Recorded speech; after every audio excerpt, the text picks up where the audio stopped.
Hello guys, welcome back to another video. Today we're going to draw an airplane for kids. So let's start. So the first thing you need to do is draw this. Draw that there. Draw this line.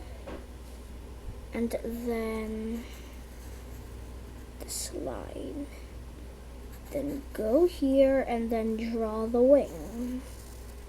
So then draw a window, some circles for the other windows. You can also customize it, like putting a name, for example, Cloud Air, and then you can draw a logo on the rudder. And then some clouds, so you can design your drawing here, and then sun here. There we go. Now you kids know how to draw an airplane, and also don't forget the wheels. Now you kids know how to draw an airplane.